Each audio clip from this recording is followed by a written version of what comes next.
welcome. Feel Fresh Monday podcast listeners and viewers, if you're watching this on YouTube.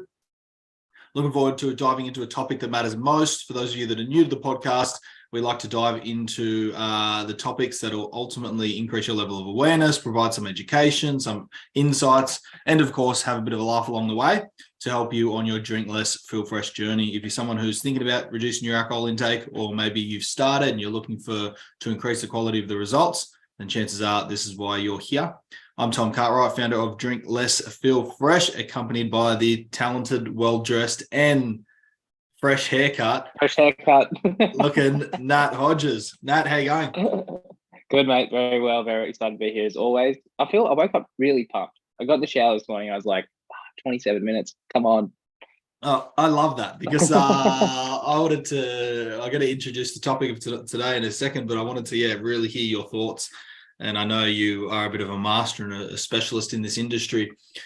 And actually, we'll dive straight into it. Today's topic is logic/emotion. What's the difference? In our industry, in our line of work, it's quite an interesting topic considering Nat and I work together in, side by side in the Drink Less, Feel Fresh brand. And we've actually kind of branded. We're just making dreams come true, Tommy. We are just making dreams come true in this space. Now that you say that, for someone who experiences a high alcohol intake that feels restricted and trapped by it, just getting control of your alcohol can feel like a dream come true. I remember Nat in 2015 when I had experienced 2.5 years of thinking, I really wish I wasn't drinking like this. I really wish I wasn't drinking like this. I remember completing my 5-month detox. Was Christmas Eve 2015. Wow. And I will never forget 2 moments. Number one, Christmas Eve. I'll never forget that Christmas Eve. It felt like, as you said, my dream had come true. And in that moment of like, nothing else matters. Mental health. Yes. You know what I mean? Like mental health stuff doesn't matter. Like just nothing else matters. I felt so free. And for the first time in my life, I just felt like, wow, anything's possible now. If you can kick something like that to the curb, anything's possible. The second memory or experience that I absolutely love, that I know you're going to get a kick out of this one, but some listeners or traditional listeners won't enjoy it so much. The second one I liked, Christmas Day or Boxing Day. Not important, but either Christmas Day or Boxing Day. It wouldn't have been Christmas Day because they're closed. So it must have been Boxing Day. Sitting at the pub with someone that I love so dearly and having a sip of a beer. Yep. And then not carrying on and doing the ridiculous look how pissed I can get. Like those two memories of, oh my God, I just completed a detox. I never thought I'd be able to drink in moderation, let alone kick alcohol to the curb. And then 24 hours later, giving myself permission to let's see what happens here, having a sip of alcohol. And then after that day, realizing, wow, my relationship with alcohol has totally changed. How good's that? That's so good. Don't know how you get these stories out of me, Nat. You just do. Oh, mate, I got a similar story. It was a bit that sense of freedom of like my primary attachment and addiction was actually relationship when I was younger. It did funnel into other things. But that was the primary one. Mate, I was trapped hardcore for many years, many years. And one of a similar moment like that, where it's like a moment of freedom, was at first it was really heavy. I realized that when I reflected on the last 5 years of my life, I didn't live. I didn't live because I was so attached and addicted. I didn't make any choices I wanted to. I didn't travel when I could have. There was no adventure in my life. There was no mystery in my life. There was nothing new. And it was the realization looking back, like, why is my life so dry and boring? It's like, well, I can't make a decision because I'm so stuck. I'm so stuck that I think I need to service this relationship all the time, or everyone's just going to leave me forever, that nothing happened in my life. And it was so overwhelmingly sad when I saw it. I was like, the bounce into freedom on the other side was wild. It was just like, I'm out. I'm free. Yeah, it's such a liberating feeling. And isn't it interesting when you're talking, and it only does take one attachment/addiction in your life that has been overcapitalized on. Just one to take up 90% of your life. Yeah. Like, let me know if it was similar for you. It didn't matter if I was with alcohol or not. I was still thinking about it. I was Oh, still I'm still feeling thinking about about it. it all the time. Yeah.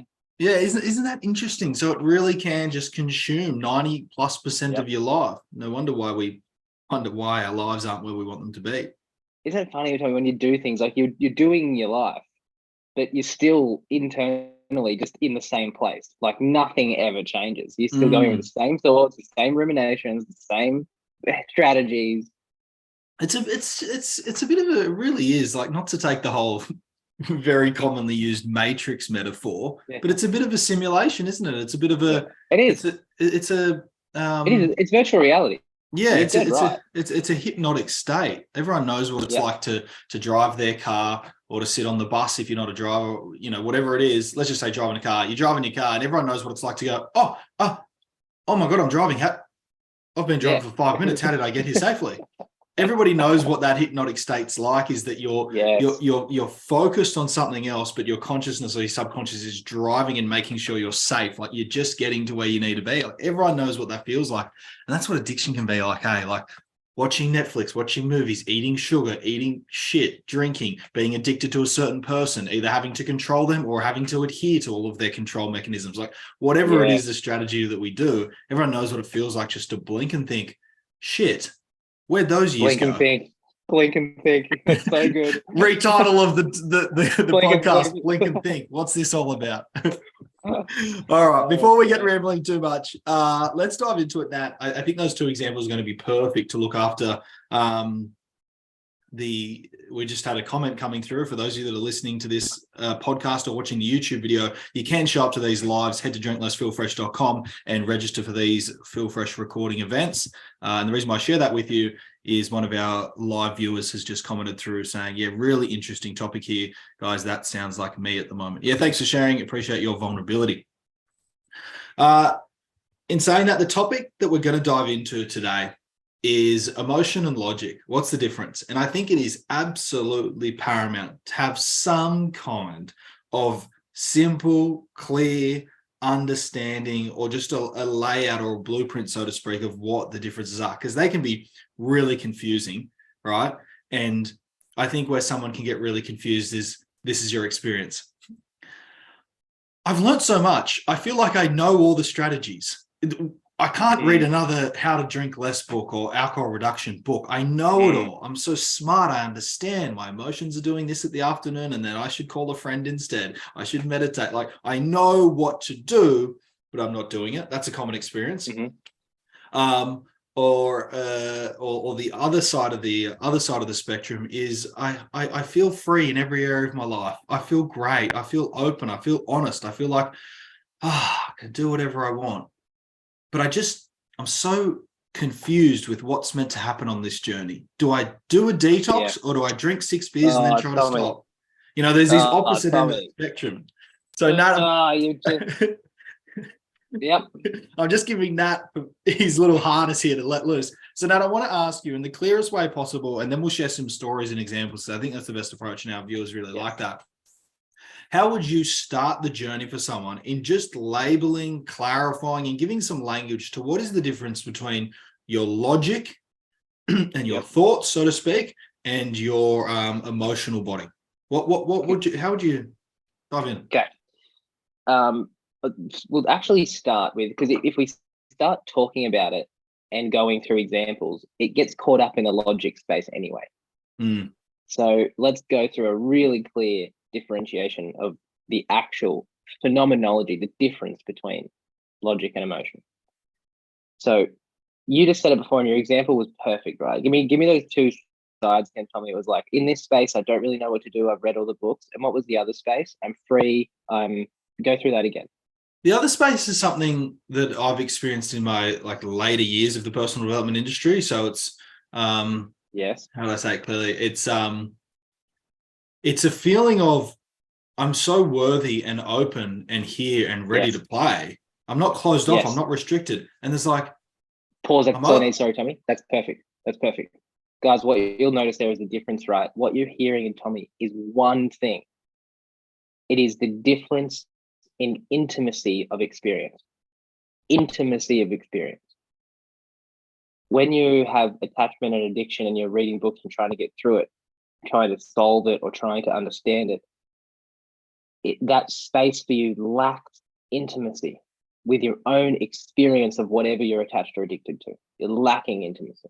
That's what attachment addiction does. Kills intimacy. And I don't mean intimacy. I'm not talking romantic. I'm talking intimacy as a felt experience of being intimate with who you are, intimate with what's going on in you. Tommy on the other side goes, oh, later on down the journey, what that means is he's deepening his intimacy with his own experience. I'm free. I'm ready. I'm here. That is a language of intimacy with who he is. And that is the difference between logic and emotion. Logic, reason, intellect, they are not built on a lot of intimacy. Emotion, flourishing, change, the feminine side, the feeling side, the being side, the intuitive side, that is an intimacy with your experience. And that is the clear difference. So just to clarify, because I haven't heard it explained that way. So to clarify, you could suggest, is it also okay as well to say that there's a beautiful dance and balance between the two? Like there's clear differences. Well, check this out, Tommy. Check this out, right? This is the crazy thing, is that if you use reason and logic and steps, right, they're necessary, but there's always a point where they break down. Always. Because you can't fixate your experience. You can't actually structure your experience. It's too dynamic to ever find a structure for it. So what happens is we use these rules and logic and reason. At the point in which the reason or the steps break down is the limit of your intimacy with your experience. How magic is that? You can use rules and logic to a point and you'll always hit the roof of where you need to go, I need to connect deeper with my experience here and I can't use a rule, I've got to feel. And so a breakdown in logic and rules is a request for deeper intimacy with your own experience. So that could be a really, I'm going to say it actually, that would be a key takeaway from today, is to notice that it's completely not just okay, it is relevant to have structures, rigid boundaries, steps, processes, healing mechanics, mechanisms, group support, all of the strategy and the logic of how to change your relationship with alcohol. Yes. Yet if you don't have an intention of it's designed to help me connect and become intimate with myself, then I'm replacing my addiction with another one. Bingo. Yep. Exactly. Exactly right. Go for it, Tom. Yeah, well, you're really summing up my 2.5 years of, and when I say 2.5 years, I mean, I experienced addiction for a long time, but then there was 2.5 years of conscious awareness of, I don't want to have it anymore, but I've still got it. So before that was ignorance is bliss. It's that moment of like, I don't want this, but I've still got it. I don't want this, but I've still got it. Yep. It's interesting you say that, because it's probably the first 3 to 6 months of that 2.5 years, I learned all the logic I needed. It wasn't until compounding of the intimate sessions with experts.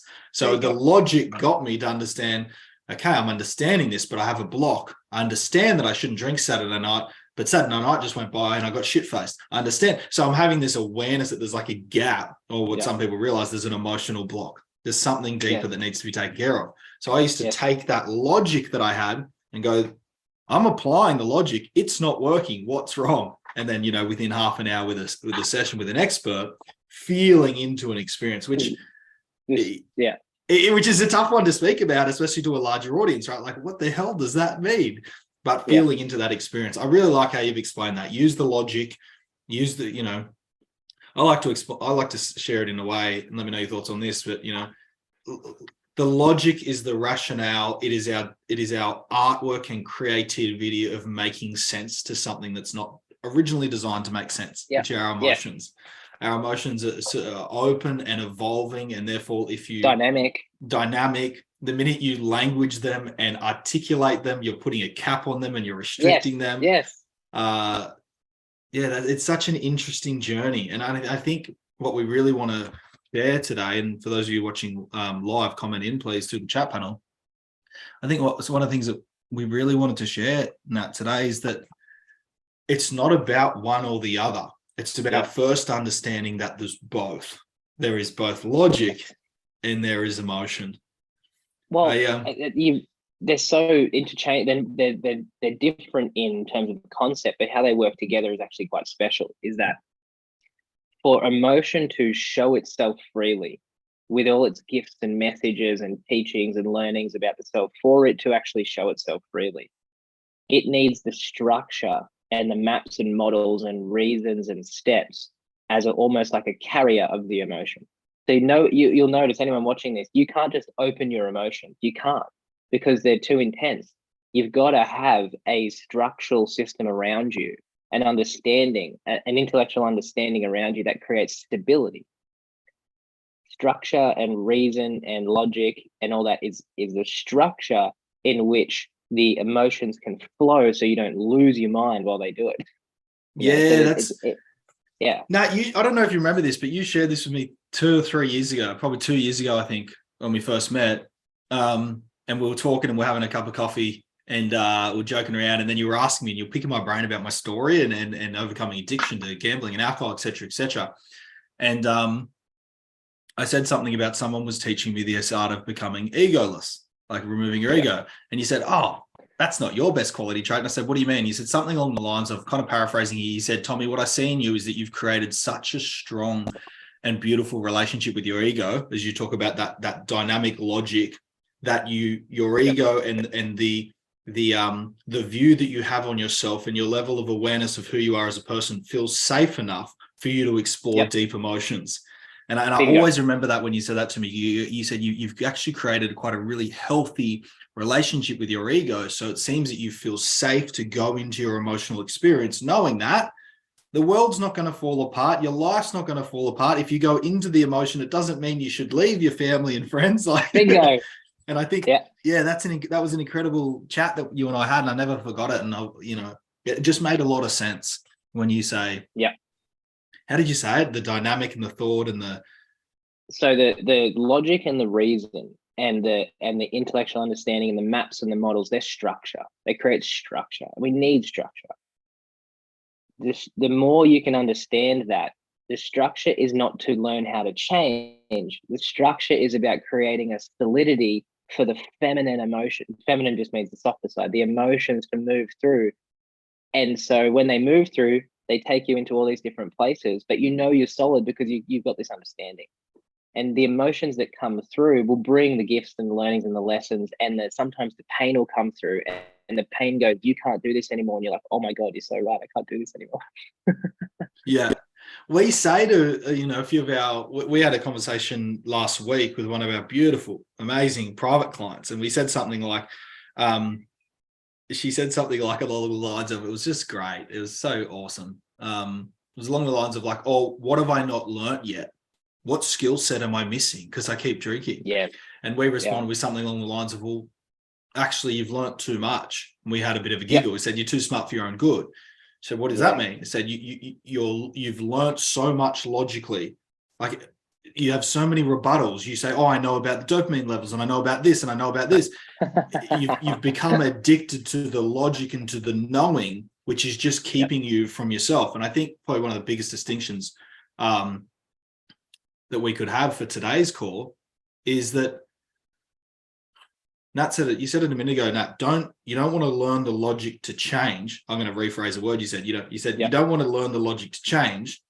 You only want to learn the logic, and it's only relevant if it's going to help you accept those feminine feminine emotions. And it's really unfortunate because traditionally speaking, I know a lot of people that have been in the industry for a long time that if they don't have the logic in the system, they feel just as unsafe as they do when they're not drinking.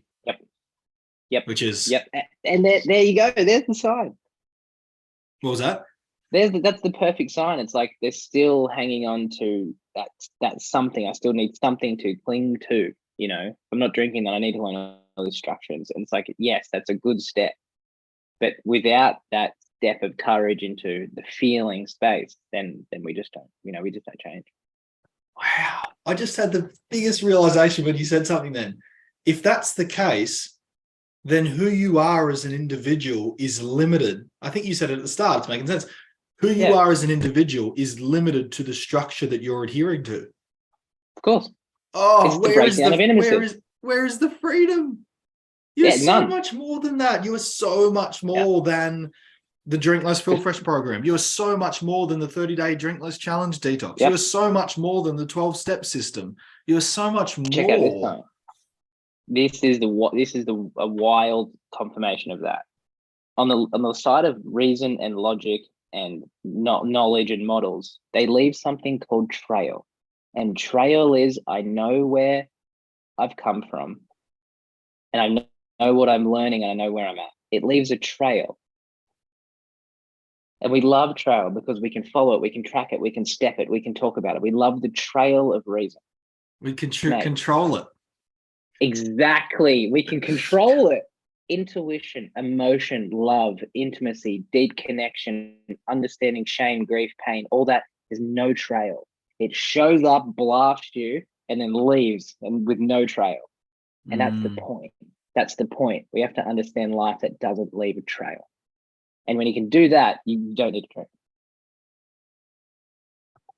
As sips of coffee, edit done. In all seriousness, though, I think we'll end today's on that note, mate. That is, it still gives me goosebumps. I'm in the industry 9 years, and I just still love these conversations. Yeah, I will. Last week we did this. Couple of key takeaways. Nat, let me know if I left any out, or feel free to jump in. Number one is the clear distinction to understand that there is a difference between logic and emotion. I like to say to some people that don't like to hear that, haven't heard that much. Most people have heard the term the mind, the body, and the spirit. Yep. The mind, body, spirit. No, we haven't really logically touched on the spirit today, but that's what we're referring to: the mind, which is the logic, the body, which is the emotion. And understanding the two differences there, and logic and understanding and knowing and becoming intellectually switched on in a certain industry, like how to change your relationship with alcohol, will drive you so far. But if it's there to drive you to change, you can become attached to it. You can use it as a control mechanism, and you can just simply replace your addiction with another one. But if you use it to accept and open yourself and your emotional levels, everything will be looked after. Is that right? Oh, I bloody love you, Tommy. I love you. It's so good. What am I doing? Too much logic? No, it's so good. It's so good.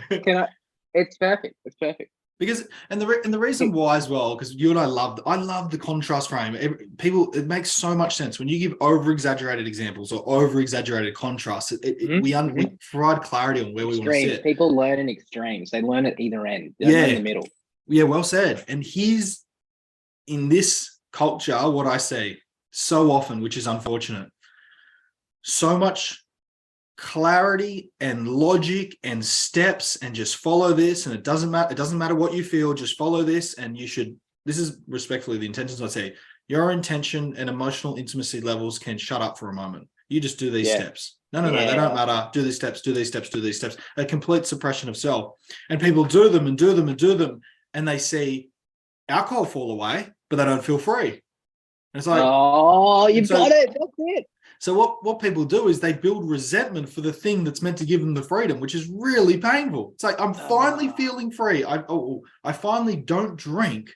Why the hell am I not enjoying life? Why am I building resentment? And that's where people just have that lens of, and we see it a lot. Caged animal, eh? Yeah, and you see it a lot. It's like this. Oh, well, life's no better without alcohol. I might as well have a glass of bubbles. I might as well have a beer. Might as well fucking enjoy something. Oh, Tommy, can I say one more thing? I know where. Can I just say one more thing, please? Yeah. Okay. When we're on our journey of life, our basic needs will fly through over basic needs of touch, connection, safety, all that stuff. So much of what I see in people that get stuck to alcohol is they've attempted to get their basic needs met, basic needs of connection and intimacy, right? They've attempted to get their basic needs met. And there's all these crazy rules we have in our culture. There's been a rejection. Something hasn't worked in that moment. There's a rejection. There is a self-consciousness. Something happens in the moment of intimacy, and that can be just with a friend or whatever. And then that's the production of shame. Shame is, I feel powerless to get my basic needs met of intimacy. And so when that paralyzes the person, what they do is then instead of trying to be intimate again, because why would you? It hurts so bad. When all that stuff comes up, you drink. So drinking and addiction and attachment is actually a kind of augmented version of trying to be intimate, trying to feel something again, but without the scariness of having to be with another person or be with myself. Isn't that crazy? Yeah, 110%. Any and all addiction, to the extent that causes you pain, would be, I've always said in the past, a rebuttal to not feeling deep levels of connection.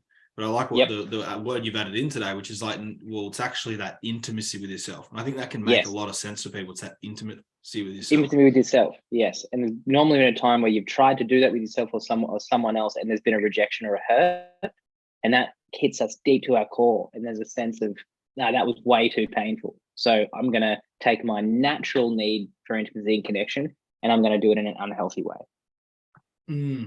Which wraps up today's call really well, because those that are listening may have just learnt new logic, new understanding of, I'm trying to be intimate with myself or potentially others by drinking this. Or I just don't feel emotional intimacy or connection with myself, so I'm avoiding it and just drinking this. Yes. And you can either take it one of two ways. Great. Now I know enough. Off I go.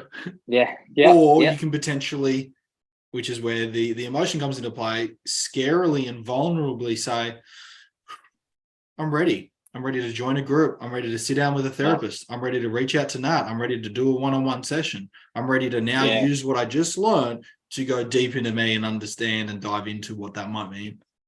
Beautiful. Drink Less, Feel Fresh family, we trust you've absolutely loved episode 7. I'm going to say episode 7, but sometimes I'm off. It's not. No, you said 6 last week and it was like 4 or something. Damn it, you're keeping track. We trust you've absolutely loved this episode where we've dived, dodged.